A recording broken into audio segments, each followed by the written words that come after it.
Hello dear students, welcome to my channel.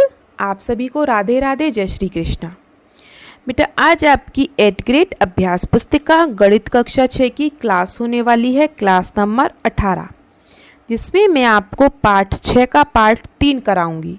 मैं part 2 already आपको करा चुकी हूं, जिसमें हमने 24 तक क्वेश्चन कंप्लीट कर लिए हैं। आज सिर्फ हमारे दीर्घ क्वेश्चन रह गए हैं, तो उनको भी हम कर लेते हैं। चलिए सब बच्चे चैनल को सब्सक्राइब कर लीजिए जल्दी से, और हम चलते हैं अपने प्रश्नों की तरफ। प्रश्न 25, इसने कहा है 20 मीटर लंबे, ये 20 मीटर लंबा है, ये लंबाई है दोनों, 20 मीटर लंबा है और 16 मीटर चौड़ा है, ये चौड़ाई है 16 मीटर। भूखंड के अंदर, इस जो भूखंड है मतलब ज़मीन के अंदर 4 मीटर चौड़ी क्यारियाँ बनी हैं।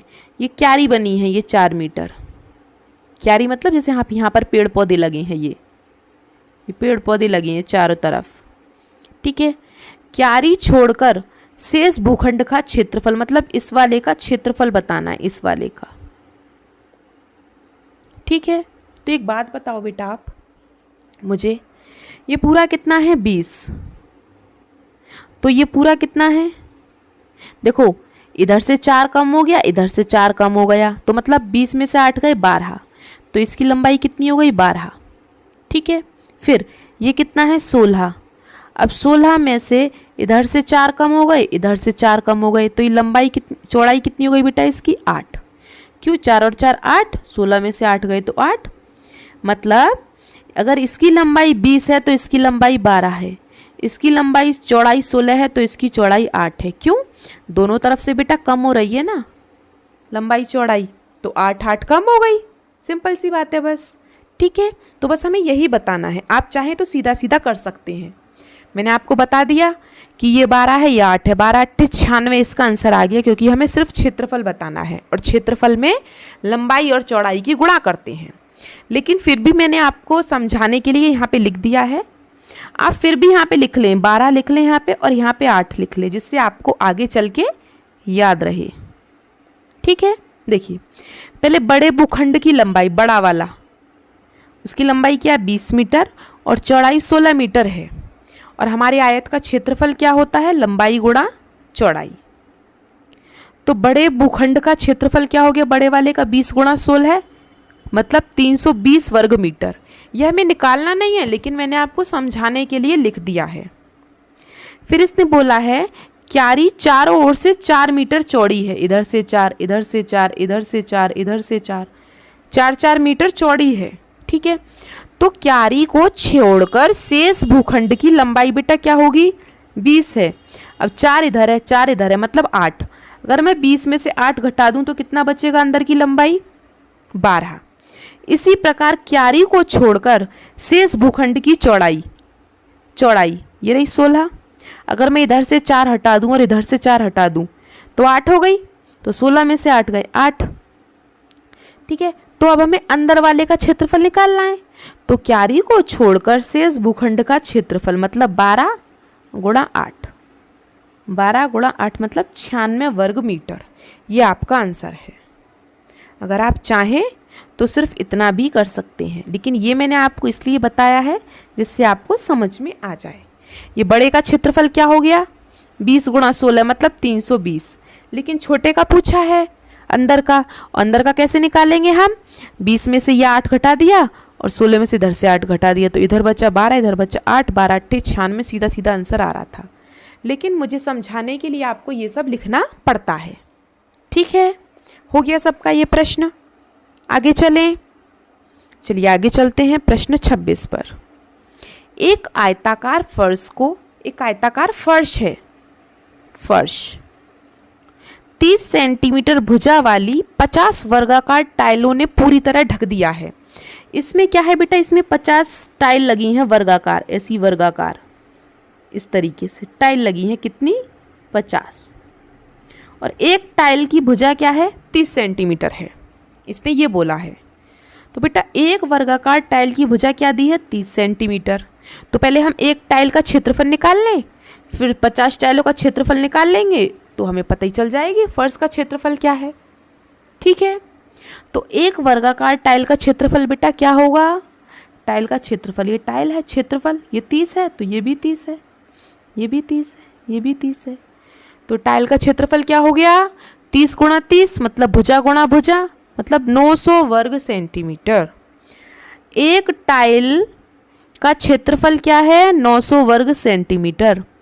और फर्श को 50 टाइलों ने ढक रखा है, तो फर्श का क्षेत्रफल क्या हो जाएगा बेटा? 50 गुणा 900 मतलब 45,000 वर्ग सेंटीमीटर का उसका आयताकार का फर्श है। ठीक है, एक टाइल का क्षेत्रफल 900, तो 50 टाइलों का क्षेत्रफल कितना हो गया? 45,000, जो पूरे फर्श पर फैली हुई हैं, तो बस वही फर्श का क्षेत्रफल है। हो गया? सबको आ गया समझ में? किसी को कोई दिक्कत परेशानी? आगे चलें प्रश्न 27 पर। वेरी गुड, चलिए प्रश्न 27 पर चलते हैं। चित्र में दिए गए दो समान छोटे त्रिभुज मिलाकर एक आयत बना है। इसने क्या किया है? दो त्रिभुज हैं, इन दोनों को मिला दिया है। कैसे मिला दिया है? एक त्रिभुज ये रहा, एक और एक को इसके ऊपर रख दिया ऐसे करके। एक त्रिभुज ये रहा और एक त्रिभुज ये रहा। लेकिन इसने क्या कहा है? आयत का क्षेत्रफल ज्ञात कीजिए। आयत का क्षेत्रफल बताना है भाई।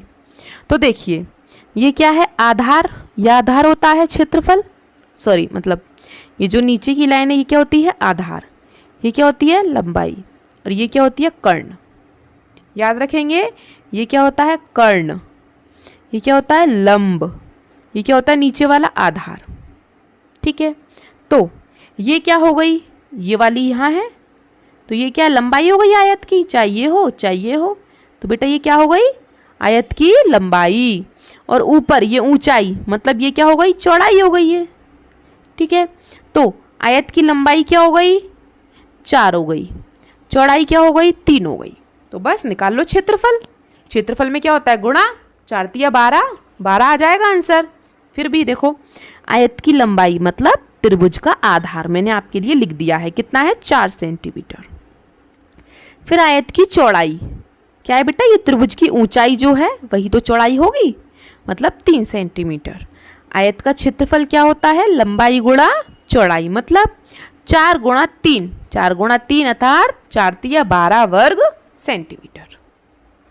हो गया सबका? इसमें क्या क्वेश्चन करने के लिए दे नहीं रखा था, इसलिए मैंने यहीं पे लिख दिया है। आगे चलिए प्रश्न 28 पर। चलिए प्रश्न 28। राजू अपने स्कूल के खेल के मैदान, राजू क्या क्या करता है? जो उसका स्कूल के खेल का मैदान है उसकी लंबाई कितनी है? 150 और चौड़ाई कितनी है? 100। ये है राजू का।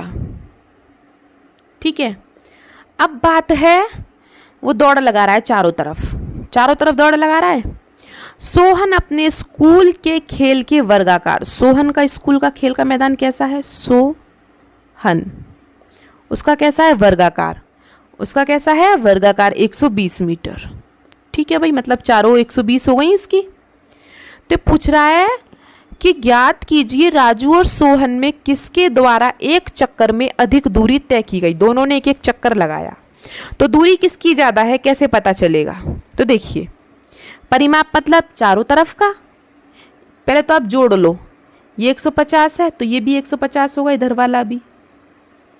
अगर ये 100 है तो इधर वाला भी 100 होगा, तो 150 और 150 300, 400 500, मतलब राजू ने कितनी दौड़ लगाई? 500 मीटर।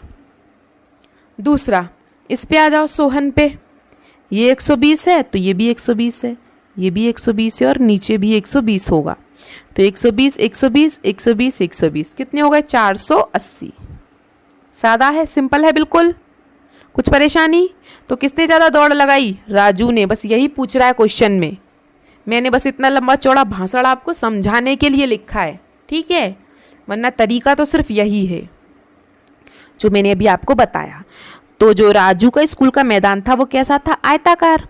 और सोहन के स्कूल का मैदान कैसा है? वर्गाकार। तो बेटा मैंने फॉर्मूले वगैरह भी लिखे हैं, कहीं आप बाद में भूल ना जाओ, ठीक है। तो आयताकार मैदान की लंबाई कितनी है? 150 मीटर और चौड़ाई 100 मीटर। तो आयताकार मैदान का परिमाप क्या होता है? या तो चारों को जोड़ लो या 2 को जोड़ के गुणा कर दो 2 की। लंबाई 150, चौड़ाई 100, 150 और 100 कितने हो गए? 250, 250 में 2 की गुणा करी तो क्या आ गया 500, वही आ गया। राजू ने कितनी दौड़ लगाई 500 मीटर। अब बात है वर्गाकार मैदान की लंबाई कितनी है 120 मीटर। तो वर्गाकार मैदान का परिमाप क्या होगा 4 गुणा भुजा, मतलब 4 गुणा 120, 4 गुणा 120 मतलब 480 मीटर। तो राजू द्वारा एक चक्कर में तय की गई दूरी 500 मीटर है और सोहन द्वारा एक चक्कर में तय की गई दूरी 480 मीटर है। तो बेटा राजू ने एक चक्कर में अधिक दूरी तय की। किसने अधिक दूरी तय की है राजू ने। कितना सरल क्वेश्चन है। बस बच्चे क्या है पहले ही देख लेते हैं कि हे भगवान इतना लंबा ये कैसे होगा, ये तो समझ में ही नहीं आएगा। ऐसे नहीं करना है, ठीक है। पहले समझो क्वेश्चन को क्या कह रहा है। इसमें आयताकार आयत का परिमाप निकाला और वर्ग का परिमाप निकाला, दोनों में से किसका परिमाप ज्यादा है बस वही तो बताना है। चलिए आगे चलते हैं प्रश्न 29 पर।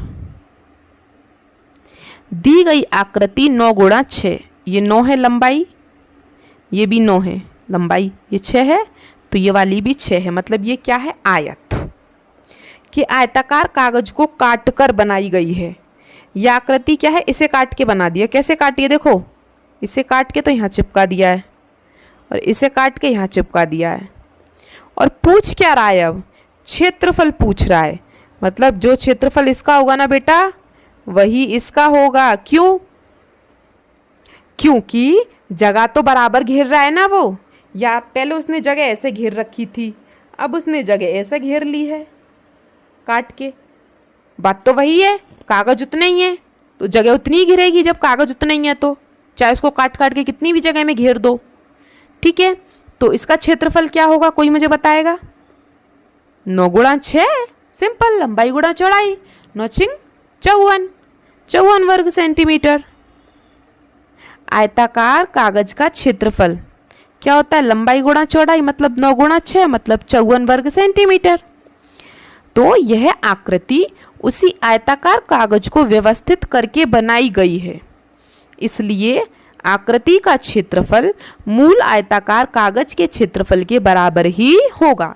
अतः आकृति का क्षेत्रफल भी क्या होगा 54 वर्ग सेंटीमीटर। अब कुछ बच्चे ये सोच रहे होंगे मैम यहाँ तो 3 लिख रहा है। अब आप मुझे ये बताओ अगर ये दोनों 3 3 हैं तो ये भी 3 ही होगा, पूरा कितना हो गया 9, ये कितना है 9, ये कितना है 3 और ये 9, ठीक है। चलो इसका अलग निकाल लेते हैं, ये 3 है ये 9 है, कितना हुआ 9 तिया 27। अब इसका निकाल लेते हैं अलग, यहाँ पे ये कितना है 3, ये कितना है 9, 9 तिया 27। दोनों को जोड़ दो, इस वाले को और नीचे वाले को, 27 और 27 कितना हुआ 54। समझ में आया, दिमाग में बैठी कुछ बात, ऐसे किया, ठीक है। ये 3 है ये 9 है तो इसका निकाल लो पहले अलग, कितना हुआ 27। ये 3 है ये 9 है, इसका निकाल लो, ये कितना हुआ 27, 27 और 27 दोनों को जोड़ दो 54। बात तो वही है, यही आगे लौट फिर के, ठीक है। अब हम चलते हैं प्रश्न 30 पर। अब प्रश्न 30 को देख के अब कुछ बच्चे कहेंगे हाय राम ये कैसे समझ में आएगा, क्या होगा। लेकिन सबसे सरल क्वेश्चन इसमें 29 और 30 ही लगे मुझे तो। देखो कैसे हम क्या करेंगे, दिए गए चित्र में घर का आयताकार भूखंड नक्शा दिया गया, घर का नक्शा दे दिया है किसी ने, ठीक है। चित्र को देखें, देखो इसने पूरी चौड़ाई कितनी है घर की 30 है, 30 फीट, और लंबाई कितनी है पूरी 50 फीट। हमें सिर्फ उनसे मतलब है जो हमसे पूछा है, और सब गए तेल लेने, ठीक है। कहाँ गए साहब तेल लेने। तो हमसे क्या पूछा है, पहला वाश एरिया का क्षेत्रफल, वाश एरिया ये रहा, इतना है वाश एरिया। तो देखिए वाश एरिया में आपको क्या दिया है, क्षेत्रफल पूछा है। क्षेत्रफल मतलब लंबाई गुणा चौड़ाई, ठीक है। तो लंबाई बेटा अभी देखो चौड़ाई क्या दी है 4 फुट दिया हमको पहले से ही। अब हमें क्या करना है लंबाई निकालनी है, लंबाई नहीं दे रखी ना, इधर नहीं दी। अब आप ये मत सोचना कि नीचे 10 फुट दी है, जरा इधर देखो 10 फुट यहाँ तक है बस, और ये यहाँ तक है।